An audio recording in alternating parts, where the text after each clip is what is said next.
네. 이제 말씀 주신 대로 3대 지수 오랜만에 이제 기분 좋은 급등세를 나타냈습니다. 다우 지수 전장 대비 1.85% 급등 마감을 했고요. S&P 500 지수 전장 대비 2.47%, 그리고 나스닥은 무려 3.06% 상승 마감을 했습니다. 네. 오늘 S&P 500 지수 같은 경우 이제 하루 상승폭이 3월 9일 이후 약 7주 만에, 거의 2달 만에 최대폭으로 이제 반등해 한 모습입니다. 나스닥 지수도 장중에 3.6% 가까이 급등을 하면서 고점을 높였는데요. 이제 최근에 4월 들어서 주가가 큰 폭으로 하락했지만 이 급락세에서 일부 회복하는 움직임이 나타났고요. 기존에 이제 최근에 주식 시장에서 랠리가 나타난다고 하더라도 상승폭이 상당히 크지 않고 이제 쪼금씩 오르는 그런 힘없는 모습을 보였는데, 오늘은 이제 급등을 하는 모습을 보였습니다. 네. 오늘 뉴욕 증시 상승 단연 이제 기술주 실적의 힘으로 해석을 할 수 있을 것 같습니다. 어제 장 마감 이후에 메타 플랫폼스가 우호적인 실적을 발표하고 굉장히 이게 웬일이야 싶을 정도로 강한 반등세를 보였는데요. 지난 분기에 메타 플랫폼스 어닝 쇼크로 시장 전반이 2 월에 셋오프를 경험한 것과는 완전히 상반되는 모습입니다. 오늘 이제 주가를 거의 메타가 끌어올린 것이라고 해도 과언이 아닐 것 같은데요. 오늘 메타 플랫폼스는 전장 대비 이제 17.59% 급등 마감을 했습니다. 장중에는 이제 20%까지 급등을 했고요. 어제 발표된 메타의 이제 1분기 실적은 순이익과 매출, 그리고 일일 활성 사용자 모두 예상치보다, 시장 예상보다 호조를 나타냈습니다. 오늘 이제 메타가 하루에 오른 폭이, 장중에 오른 폭이 이제 2013년 이후 최대 폭이라고 하는데요. 지금 메타가 이 1분기에 비교적 좋은 실적을 거두면서 월가에서도 이제 긍정적인 의견이 나오고 있습니다. 월가에 굉장히 유명한 하우스인데요. 에버코어 ISI라는 하우스가 있습니다. 여기서 이제 오늘 투자자들에게 보낸 서한에서 이제 메타에 대한 시장 수익률 상회, 즉 이제 매수에 상응하는 의견을 제시를 했는데요. 이렇게 얘기를 했습니다. "메타 주가가 지금 터무니없이 싼 수준이다."라고 얘기를 하면서 리스크 리워드 전망이 굉장히 매력적인 수준이라고 얘기를 했습니다. 비록 이제 메타 플랫폼스가 이제 메타버스 관련 투자를 하면서 이 마크 주커버그가 메타에 거의 올인을 하면서 좀 이거에 대해서 신뢰를 안 하는 투자자들도 분명 있는 것이 사실이지만, 또 메타버스, 페이스북이라는 것이 세계의 가장 주도적인 SNS 서비스 플랫폼이자 또 메시지 플랫폼인 게 사실이라면서 이 메타가 전형적으로 이탈된 우량주라고 평가를 했습니다. 이런 의견에 힘을 입어서 오늘 메타가 굉장히 큰 폭으로 오르면서 시장 전체를 끌어올렸습니다. 이외에도 여러 좋은 소식이 전해졌는데요. 오늘 퀄컴 또한 실적을 발표를 했습니다. 퀄컴 또한 이제 시장 예상치를 상회하는 실적을 발표를 하면서 반도체주 전체 상승을 이끌었습니다. 퀄컴은 오늘 10% 가까이 상승 마감했습니다. 네. 또 이제 올해 들어서 대표적으로 주가가 큰 폭으로 하락한 종목인데요. 전자결제 업체 페이팔 같은 경우도 실적이 호조를 나타냈습니다. 이에 따라서 오늘 페이팔 주가 11% 이상 상승을 했고요. 결제 대행 서비스라든지 또 이제 전체적인 금융주에 상승 압력을 가했습니다.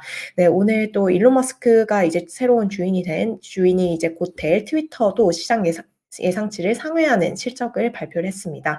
하지만 트위터의 경우 매출은 소폭 부진하면서 1% 상승에 그쳤습니다. 하지만 오늘 이제 전반적으로 이 소셜 네트워크 서비스 업종이 이제 전체적으로 상승을 하면서 좀 좋은 흐름을 보였고요. 맥도날드와 사우스웨스트도 오늘 실적을 발표했는데 2% 안팎의 상승을 보였습니다.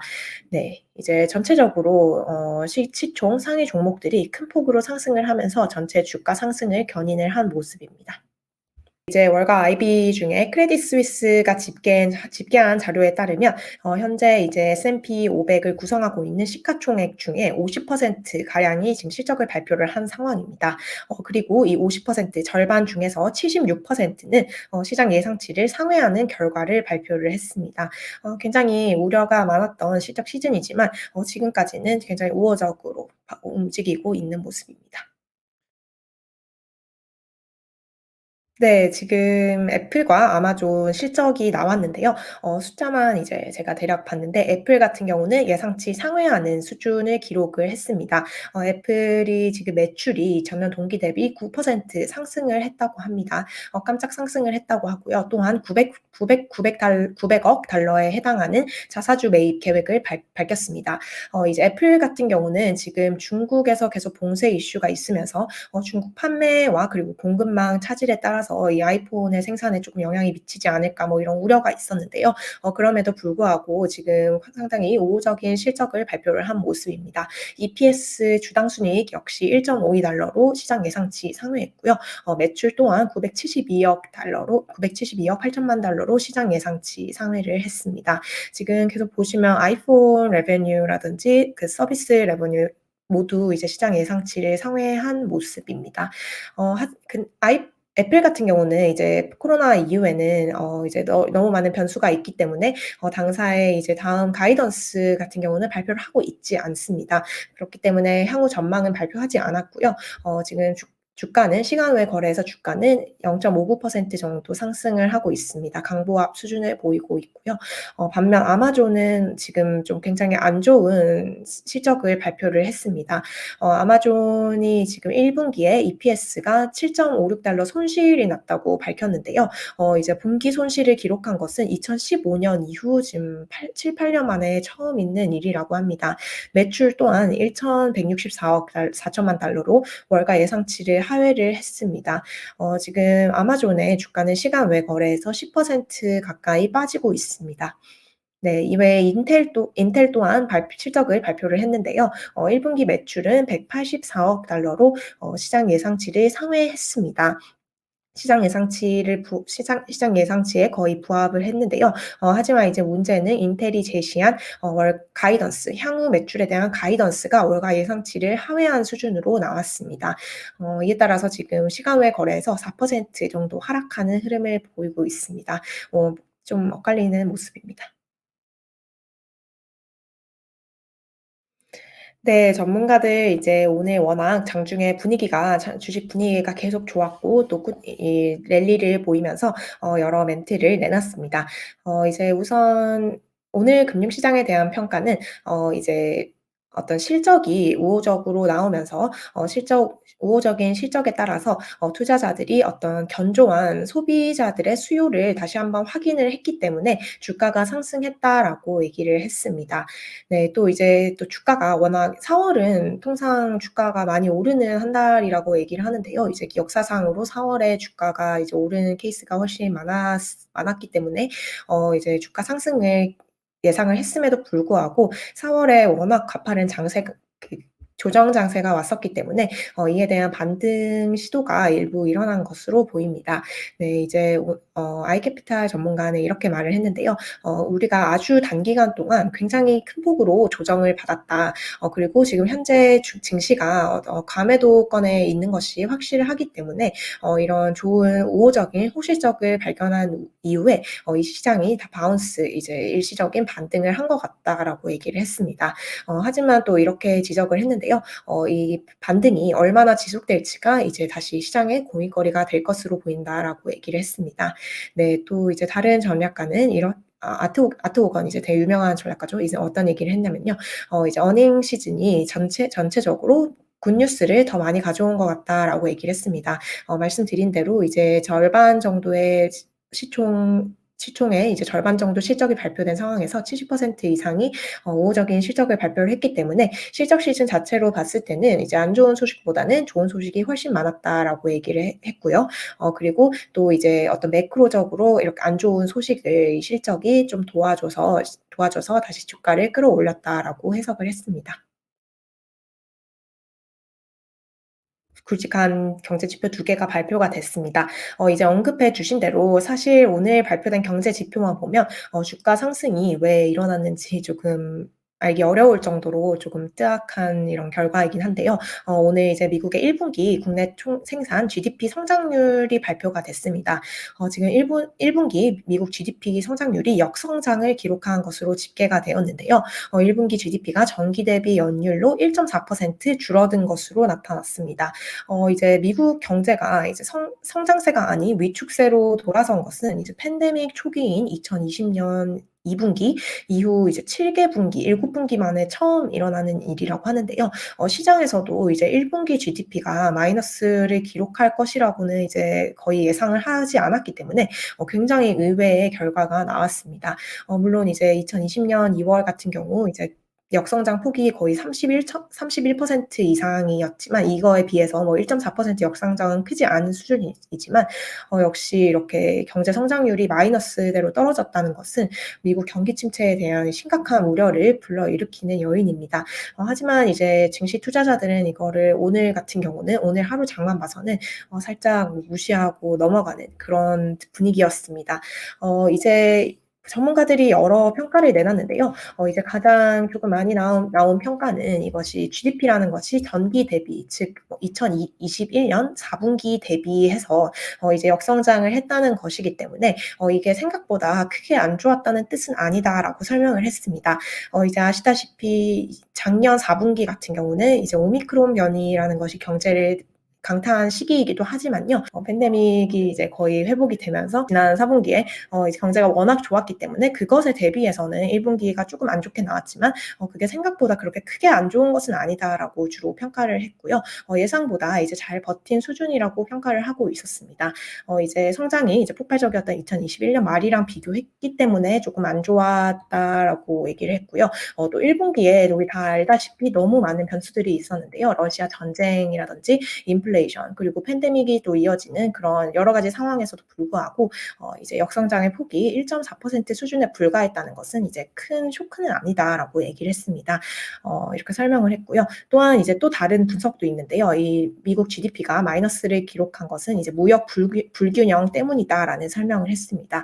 이제 미국의 무역 적자가 지금 계속해서 역대 최대 수준을 기록을 하고 있는데요. 이것은 어떻게 해석을 해야 되냐면 미국인들이 이제 해외에서 많은 것들을 수입을 하는 반면에 많은 것을 수입을 하는 반면에 수출은 그것보다 적다라는 의미입니다. 이제 미국 사람들이 더 소비를 많이 하고 또 이제 가지고 있는 그런 저축 금액을 더 많이 활용하면서 이제 수입을 더 많이 하고 있기 때문에 그것이 어떻게 기술적으로 GDP 마이너스로 연결이 된 것인지 실제로 미국 경기가 그렇게 침체로 빠질 가능성은 크지 않다라는 해석이 조금 더 힘을 얻으면서 증시의 상승 압력을 가한 것으로 보입니다. 네, 이것이 이제 또 중요한 것은 이것이 이제 연준에 어떻게 연결이 될 것인지 다음 주에 있는 FOMC랑 어떻게 연결이 될 것인지가 이제 문제인데요. 이제 대부분 전문가들은 이제 1분기 성장률이 깜짝 둔화했으나 이것이 이제 연준의 금리 인상이라든지 연준의 행보에 크게 영향을 미치기는 조금 어려울 것이라고 보고 있습니다.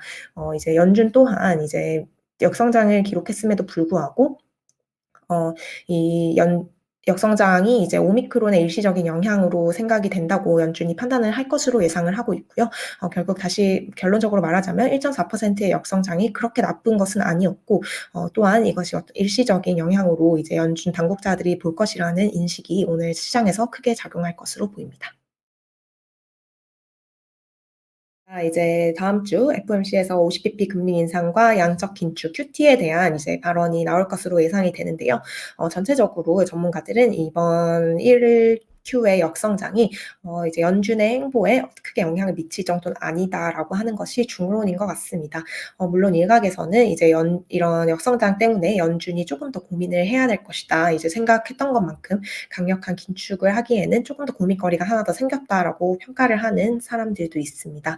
이 역시 이런 평가조차도 증시에는 조금 우호적인 요인으로 해석할 수 있을 것 같습니다. 네. 어쨌든 이제 역성장이라는 것이 증시는 뭐 잘 넘긴 모습이긴 하지만요. 역성장이라는 것은 결국 이제 경기 침체 가능성을 이제 드러낸 것으로 이제 해석을 할 수 있을 것 같습니다. 이제 미국 10 년물 이제 미국 채권 시장 같은 경우 이제 오늘 채권 금리가 상승을 하는 모습을 보였는데요. 이제 채권 시장 참가자들 역시 GDP 부진을 이런 심각한 경기 침체 우려로 받아들이지는 않은 모습입니다. 미국 10 년물 국채 금리 오늘 지금 2.88% 수준을 나타냈고요. 2.84% 지 아 88% 83%인 것 같네요. 마감 무렵에는 2.88% 수준까지 올랐습니다. 이제 외환시장 같은 경우는 조금 이탈된 흐름 보이고 있는데요. 지금 달러 초강세 국면이 계속 나타나고 있습니다. 지금 달러 지수가 오늘 장중에 103.8까지 올랐는데요. 20년 만에 가장 높은 수준입니다. 지금 달러는 20년 만에 최강세를 보이면서 양전자산으로 고공행진을 하고 있는 모습입니다. 네. 오늘 유가 이제 3% 가량 올랐는데요. WTI 6월물 가격이 전장 대비 이제 3.3% 오른 배럴당 105.36 달러에 거래를 마쳤습니다.